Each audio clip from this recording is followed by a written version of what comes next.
সিরাজগঞ্জ জেলা বিএনপির সহ-সভাপতি ও সলঙ্গা থানা বিএনপির সভাপতি মতিয়ার রহমান সরকারের বিরুদ্ধে আওয়ামী লীগের নেতাকর্মীদের সঙ্গে আতাতের অভিযোগ উঠেছে। সম্প্রতি সলঙ্গা থানা আওয়ামী লীগের কয়েকজন নেতার সঙ্গে বিএনপি নেতার গোপন বৈঠকের ভিডিও সামাজিক যোগাযোগ মাধ্যম ফেসবুকে ছড়িয়ে পড়েছে। বিষয়টি নিয়ে বিএনপি নেতাকর্মীদের মাঝে মিশ্র প্রতিক্রিয়া দেখা দিয়েছে।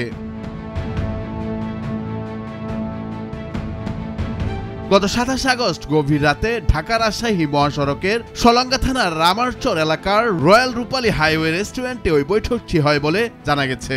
বৈঠকে বিএনপির সভাপতি মতিয়ার রহমানের সঙ্গে সলঙ্গা থানা আওয়ামী লীগের সহসভাপতি আব্দুর রশিদ, থানা যুবলীগের সভাপতি ইউপি চেয়ারম্যান মোখলেসুর রহমান, সাবেক ইউপি চেয়ারম্যান শফি কামাল, আওয়ামী লীগ নেতা আনোয়ার হোসেন ও শামসুল আলম উপস্থিত ছিলেন।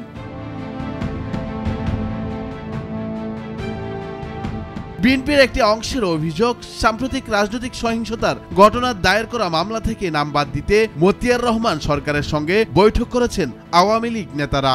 এতে বিএনপির ভাবমূর্তি ক্ষুণ্ণ হচ্ছে।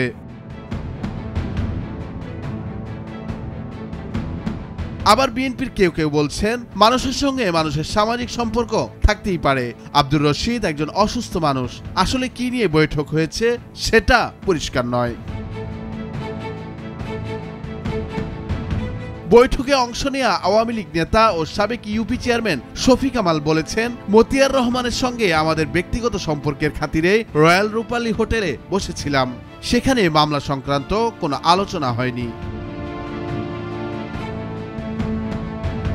এ বিষয়ে সলঙ্গা থানা বিএনপির সভাপতি ও জেলা বিএনপির সহসভাপতি মতিয়ার রহমান সরকার বলেন, আমি জেল থেকে বের হয়েছি, আওয়ামী লীগ নেতা আব্দুর রশিদের ভাইয়েরা জেলে আছেন।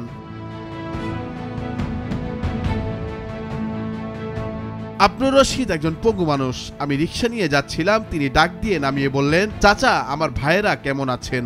আমি তাকে বললাম তারা ভালোই আছে। এই ছিল তার সঙ্গে আলাপের বিষয়। এটা নিয়ে এত তোলপাড় হচ্ছে কেন বুঝলাম না।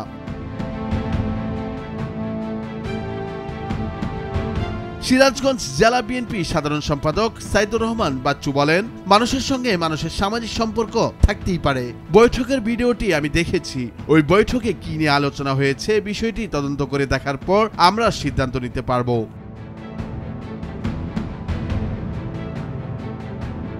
৫ আগস্ট সরকার পতনের পর বিএনপি এখন নতুন করে দল গুছাচ্ছে। জেল ফেরত নেতারা নিজেদের এলাকায় গিয়ে জনসভা করার সুযোগ পাচ্ছে। সামনের নির্বাচন নিয়ে পরিকল্পনায় নেমেছে শীর্ষ পর্যায়ের নেতারা। অন্যদিকে আওয়ামী লীগের নেতারা পালিয়ে বেড়াচ্ছেন, কেউ কেউ গ্রেপ্তার হচ্ছেন, আবার কেউ কেউ বিদেশে চলে গেছেন। সব মিলিয়ে আওয়ামী লীগের এখন অনিশ্চিত যাত্রা। নুরুল আফসার, নিউজ ডেস্ক, ভোরের কাগজ।